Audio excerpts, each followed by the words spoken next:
Syederalun, pasca Lebaran Idul Fitri 1443 Hijriah, pasar tradisional Lambaru, Kecamatan Inginjaya, Kabupaten Aceh Besar, sepi pembeli seperti pada Selasa 10 Mei 2022.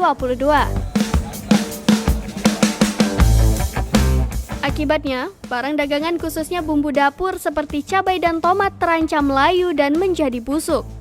Bahkan sebagian pedagang tertidur sambil menunggu datangnya pembeli.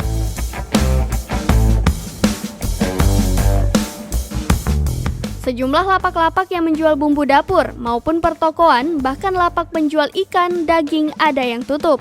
Sementara itu, barang pedagang yang menjual kebutuhan dapur masih menumpuk seperti cabai merah, cabai hijau, cabai rawit, dan jenis dagangan lainnya.